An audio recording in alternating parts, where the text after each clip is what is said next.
রাত গভীর হলে চোখ বন্ধ করে যখন আমরা হারিয়ে যাই অন্য এক জগতে, যখন তন্দ্রা আর ঘুমের মাঝে কিংবা গভীর ঘুম থেকে ধীরে ধীরে ঘুম ভাঙার মুহূর্তে কিছু চলমান ছবি আমাদের মাথার মধ্যে ঘুরে বেড়ায়, চলতি ভাষায় এই পুরো ঘটনাটাকে আমরা স্বপ্ন বলে থাকি।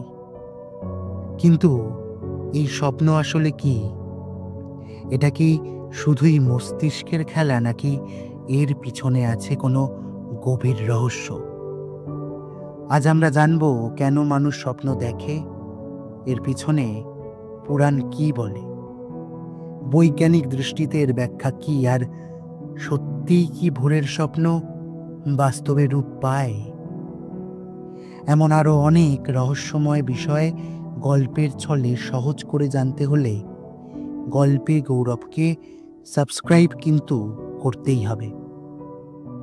শুরু হচ্ছে স্বপ্ন হলেও সত্যি। আচ্ছা, স্বপ্ন কি? স্বপ্ন হচ্ছে এমন এক মানসিক অবস্থা যেখানে আমরা ঘুমের মধ্যে নানা ছবি, শব্দ, অনুভূতি কিংবা ঘটনার সম্মুখীন হই। এই অভিজ্ঞতা আমাদের অবচেতন মন থেকে উদ্ভূত হয়, যা জেগে থাকার সময় দমন করা চিন্তা বা অনুভূতির বহিঃপ্রকাশ মাত্র। বিজ্ঞান বলছে স্বপ্ন সাধারণত ঘটে REM স্লিপ অর্থাৎ র্যাপিড আই মুভমেন্টের পর্যায়ে, যখন আমাদের মস্তিষ্ক সবচেয়ে বেশি সক্রিয় থাকে। এর তিনটি মূল থিওরি রয়েছে। নাম্বার 1, সাইকো অ্যানালিটিক থিওরি অর্থাৎ মনোবিশ্লেষণ তত্ত্ব বা ফ্রয়েড, যেখানে স্বপ্ন অবচেতন ইচ্ছে ও দমন করা বাসনার প্রতিফলন।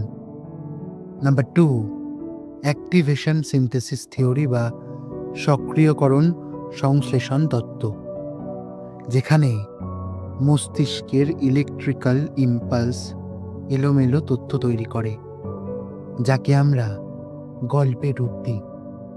নাম্বার 3, মেমোরি কনসলিডেশন থিওরি বা স্মৃতি একত্রীকরণ তত্ত্ব, যেখানে আমাদের মস্তিষ্ক দিনের অভিজ্ঞতা সংরক্ষণের সময় স্বপ্ন তৈরি করে। আবার পুরাণ ও পূর্বজন্মের ব্যাখ্যা অনুযায়ী হিন্দু পুরাণে স্বপ্নকে 3 ভাগে ভাগ করা হয়েছে। সৎ স্বপ্ন, যা ভবিষ্যতের ইঙ্গিত দেয়; অসৎ স্বপ্ন, যা মনকে বিভ্রান্ত করে; এবং মিশ্র স্বপ্ন, যা কোনো নির্দিষ্ট বার্তা বহন করে না। মনুস্মৃতিতে বলা আছে, ভোরবেলার স্বপ্ন বেশি সত্যি হয়, কারণ তখন আত্মা ও প্রকৃতির সংযোগ সবচেয়ে বিশুদ্ধ থাকে। কঠোপনিষদ এবং যোগ দর্শন মতে স্বপ্ন অবস্থা অর্থাৎ স্বপ্না হচ্ছে চেতনার দ্বিতীয় স্তর, যেখানে আত্মা পূর্বজন্মের স্মৃতি বা ভবিষ্যতের পূর্বাভাস দেখতে পারে। এবার আসি ভোরের স্বপ্নে। বিশ্বাস ও বিজ্ঞান, পুরাণ ও লোককথায় বলা হয় ভোরের স্বপ্ন সত্যি হয়। কিন্তু কেন এমনটা বলা হয় জানেন? তার কারণ হলো ঘুমের শেষ পর্যায়ে REM স্লিপ সবচেয়ে বেশি হয়। এই সময় মস্তিষ্ক সচেতন ও অবচেতন জগতে এক ধরনের ভারসাম্য তৈরি করে। তাই এই সময়ে দেখা স্বপ্ন হয় অনেক স্পষ্ট, সংলগ্ন এবং স্মরণযোগ্য, যাকে মানুষ ভবিষ্যৎবাণী মনে করে। কিন্তু বিজ্ঞান কি বলে? REM স্লিপ শেষে দেখা স্বপ্ন বেশি প্রাণবন্ত হয়। মানুষের মনে এই সময়কার স্মৃতি দীর্ঘস্থায়ী হয়। কিন্তু আসলেই এটা কোনো ভবিষ্যৎবাণী নয়, বরং তা আমাদের ইচ্ছে, ভয় কিংবা চিন্তার প্রতিফলন মাত্র। এবার আসা যাক স্বপ্নের ধরন ও তাদের মানেতে। পতন স্বপ্ন, অর্থাৎ নিয়ন্ত্রণ হারানোর ভয়। উড়ে যাওয়া, অর্থাৎ মুক্তি বা সাফল্যের ইঙ্গিত। কারো মৃত্যু দেখা মানে একটি পুরনো অভ্যেসের অবসান বা নতুন জীবনের সূচনা। জলরাশি দেখা মানে আবেগের প্রতিফলন।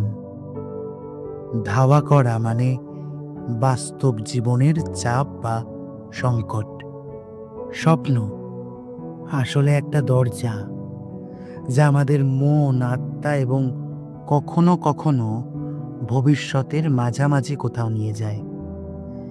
সেটা পুরাণের ভাষায় হোক বা বিজ্ঞানের আলোকে, স্বপ্ন আমাদের জীবনেরই একটা অবিচ্ছেদ্য অংশ।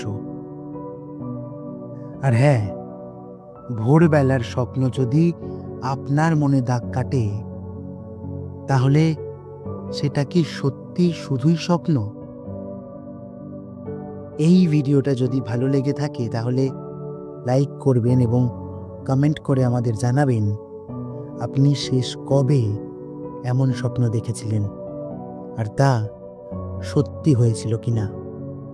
আর হ্যাঁ, গল্পে গৌরবকে সাবস্ক্রাইব করতে কিন্তু ভুলবেন না, কারণ এরকম রহস্যময় বিষয়ে আমরা আবারও ফিরে ফিরে আসব খুব শীঘ্রই।